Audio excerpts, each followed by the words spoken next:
साहेब हे सगळं वातावरण पाहता एकीकडे मात्र महागाई चालू आहे, हे भ्रष्टाचार त्यांनी चालू आहे, आणि दुसरीकडे मात्र हे राजकारण तिकडे कोणच लक्ष देत नाही. महागाई एवढी पेटलेली आहे, महागाई पेटलेली आहे, महाराष्ट्रात बेरोजगारी वाढलेली आहे, शेतकऱ्यांच्या शेतीमालाला दर घसरलेले आहेत, पडलेले आहेत, किमान त्यांनी गुंतवणूक केलेले पैसे मिळत नाहीत, विम्याचा शेतकऱ्यांचा प्रश्न अनुत्तरित आहे. सगळ्या महाराष्ट्रामध्ये ह्या सरकारचं प्रशासनाकडे लक्षच नाही.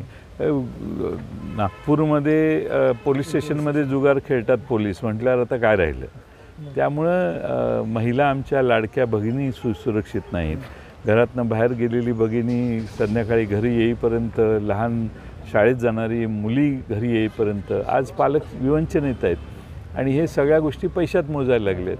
त्यामुळे मला वाटतं की महाराष्ट्राला हे मान्य होईल असं वाटत नाही. बावनकुळेंच्या मुलाला वाचवण्यासाठी सरकार एक पोहोचलं असेल.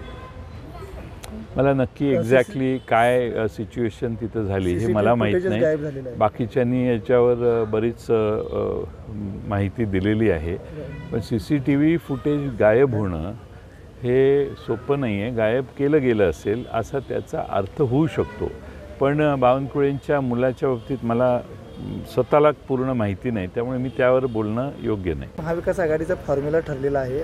नितीन राऊतांनी सांगितलं की 100 ते 95 जागा या काँग्रेसला मिळतील, 80 ते 85 जागा ही राष्ट्रवादीला मिळतील, आणि बाकीचे ठाकरे गटाला. काय वाटतं आपल्याला? अशी कोणती आत्तापर्यंत चर्चा झालेली मला माहीत नाही, आणि जागा वाटपाच्या बाबतीत मुळातच जागांच्या म्हणजे मतदारसंघवाईज चर्चा अजून झालेली नाही. आनंदिकेच्या आश्रमामध्ये आज पैसे उधळल्याचं व्हिडिओ व्हायरल झालेला आहे. त्या संदर्भात संतप्त प्रतिक्रिया सगळीकडे उमटत आहेत. काय वाटतं आपल्याला? गंभीर आहे. काशे प्रवृत्त्या तिथं शिरलेल्या आहेत हे त्यातनं दिसायला लागले. त्यामुळं त्यांच्या तिथं असं होणं हे उचित नव्हतं, पण काय करणार. गिरीश महाजनांच्या मतदारसंघामध्ये चिखलातून जातानाचा त्यांचा व्हिडिओ व्हायरल झाला आहे. नेटकरांनी सुद्धा त्यांना ट्रोल केले की तिथं विकास कामे अजून झाली नाहीत म्हणून. मला त्याची काय माहिती नाही, मी बघितलेलं नाही.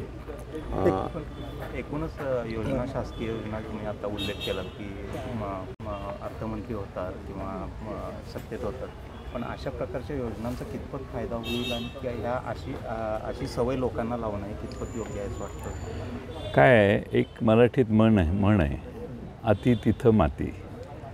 त्यामुळे तो अनुभव येईल या सगळ्या लोकांना काही दिवसातच. निवडणुकीवर इम्पॅक्ट टाकण्यासाठी अशा प्रकारच्या योजना हां, त्यासाठी ते लाडक्या खुर्चीसाठी काहीही करायची तयारी आहे. आणि एका बाजूला हे पैसे वाटतात आणि दुसऱ्या बाजूला स्थानिक स्वराज्य संस्थांच्या निधीला कात्री लावली जाते. नाही, बाकीच्या निधींचा विषयच नाही. आता सगळं थांबलेलं आहे. जे आमदार सांगतात ना, आमच्या मतदारसंघात 500 कोटी आणले, 1000 कोटी आणले, 2000 कोटी आणले, ते काही खरं नाही.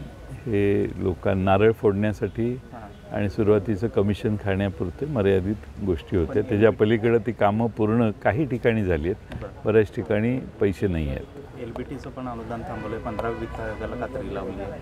हे सगळंच थांबणार, कारण यांनी अर्थव्यवस्था अशा वळणावर नेलेली आहे की राज्याची आर्थिक परिस्थिती गंभीर झालेली आहे, आणि MMRDA, म्हाडा ज्या सरप्लस कॅश असणाऱ्या संस्था असायच्या त्या आज कर्जात गेलेल्या आहेत, आणि सरकारचे कर्ज काढण्याच्या क्षमता ही एक्स्ट्रीम स्टेजला नेण्याचं काम या सरकारने केलेलं आहे. आणि गुंतवणूक आणि भविष्यातल्या ज्या गुंतवणूक होतील किंवा उद्योग विकास होईल याच्यावर काय परिणाम होईल असं वाटतं तुम्हाला? हे होतोच ना. आता कुठं गुंतवणुकी यायला तयार नाहीत, काहीतरी घोषणा करतायत सध्या, पण मागच्या 2 वर्षात काय महाराष्ट्रात नवे प्रकल्प आले नाहीत, काही नाहीत, आणि आले ते कागदावरच राहिलेले आहेत. यांचे सगळ्यांचे प्रकार बघून गुंतवणूकदारही आता विचलित व्हायला लागलेला आहे.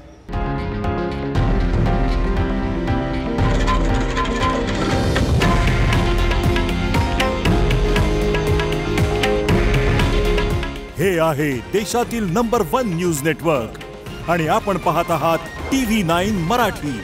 काळजी तुमची, हित महाराष्ट्राचं.